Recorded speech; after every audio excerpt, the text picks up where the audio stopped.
नमस्कार दोस्तों, civil engineering support के एक बहुत ही महत्वपूर्ण वीडियो में आपका स्वागत है। दोस्तों आज मैं आपको बिल्कुल लेटेस्ट डिज़ाइन जो है वो बाथरूम का आपको दिखाने वाला हूँ कि किस तरीके से आज के डेट में अगर आप बाथरूम बनवाते हैं तो आपको कैसा बाथरूम बनवाना चाहिए या फिर लोग किस तरीके के बाथरूम प्रीफर कर रहे हैं एकदम लेटेस्ट डिज़ाइन में। ठीक है दोस्तों, बात कर लेते हैं। सबसे पहले इसके एंट्रेंस की बात कर लेते हैं। तो 2.5 फीट से कम बिल्कुल भी इसका एंट्रेंस नहीं देना है।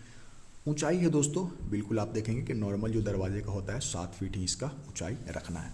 अब दोस्तों चलिए असली चीज़ मैं आपको दिखाता हूँ।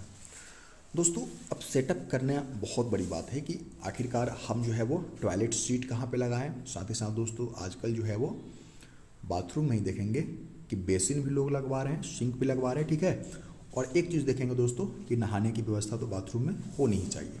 तो ये तीनों चीज़ को सेटअप किस तरीके से करते हैं ये आप पहले समझ लीजिए।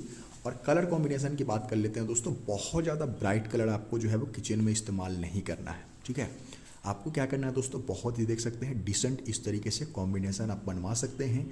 आपके पास अगर दोस्तों दिक्कत है, आप यहाँ पे 7 फीट की ऊंचाई तक दोस्तों इस तरीके से टाइलिंग करवा सकते हैं। नहीं तो दोस्तों ऊपर आप देखेंगे कि पूरा ऊपर तक भी यहाँ पे टाइल वगैरह लगवा सकते हैं। कॉम्बिनेशन आप देख सकते हैं दोस्तों। एक चीज़ का हमेशा आपको ध्यान देना होगा कि बाथरूम में हमेशा दोस्तों नंबर ऑफ जो ज्वाइंट है ना टाइल्स में, ये जितना कम हो, मतलब कि बड़ा बड़ा पीस जो है वो टाइल्स का आपको इस्तेमाल करना है। ताकि जितना कम ज्वाइंट रहेगा दोस्तों उतना ही लंबा इसका लाइफ होगा। ये चीज़ हो गई। अब बात कर लेते हैं, जैसे कि यहाँ से हमारी एंट्री होने वाली है तो यहाँ पे सबसे स्टार्टिंग में अगर देखेंगे दोस्तों तो यहाँ पे बेसिन दिया गया है। क्योंकि दिन में ना जाने कितना ही बार हमें बेसिन का इस्तेमाल करना पड़ता है। सबसे ज़्यादा हम इस्तेमाल बेसिन का करते हैं, इसलिए दोस्तों बेसिन सबसे स्टार्टिंग में दिया गया। कुछ भी हाथ वगैरह धोना है बेसिन का इस्तेमाल करते हैं। दूसरी चीज़ दोस्तों, ठीक है, टॉयलेट और सिटिंग के लिए आप देखेंगे कि सबसे ज़्यादा इंसान बाथरूम में जाता है टॉयलेट वगैरह के लिए। ठीक है, तो उसको दूसरे नंबर पर रखा गया है। ठीक है, आप देखेंगे यहाँ पे और नीचे में देखेंगे बिल्कुल जो है ये बेडरूम का है। ठीक है, और यहाँ देखेंगे दोस्तों ये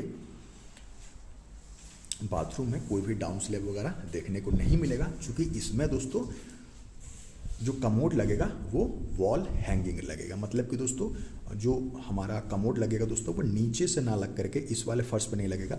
वो जो छेद देख रहे हैं ना, वो जो पाइप देख रहे हैं दोस्तों, वो बिल्कुल एक तरह से लटका हुआ कमोड लगेगा। ठीक है, उसको इस वाले छत से किसी प्रकार का कोई स्पर्श नहीं रहेगा। ठीक है, वो दीवार में उस तरीके से लटका हुआ रहता है। वॉल हैंगिंग कमोड इसमें लगाए जाने की योजना है, उसको दूसरा नंबर पर रखा गया। ठीक है, अब दोस्तों बात कर लेते हैं। चूँकि बाथरूम है तो बाथरूम में स्नान घर तो स्नान करने के लिए ही होता है, इसलिए दोस्तों देखेंगे सबसे लास्ट में। चूँकि इंसान एवरेज एक दिन में एक ही बार स्नान करता है, ठीक है, तो उसको सबसे लास्ट में जगह दिया गया है।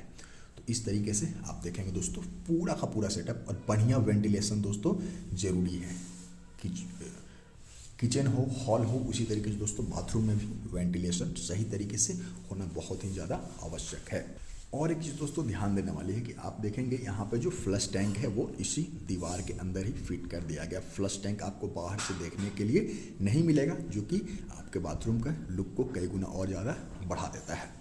बात करते हैं दोस्तों, लोग नॉर्मली जो है वो मिक्सचर लगवाते हैं, लेकिन आप जो है वो इस तरीके से डाइवर्टर का इस्तेमाल कर सकते हैं। ये लुक काफ़ी प्रीमियम देता है। तो कुछ इस तरीके से दोस्तों आपका ये जो बाथरूम है वो तैयार हो सकता है अगर आप थोड़े से चेंजेस आप अपने प्लान में कर सकते हैं। तो इस चीज़ को आप एडॉप्ट कर सकते हैं। फिर मिलते हैं, इजाज़त दीजिए, नमस्कार, धन्यवाद।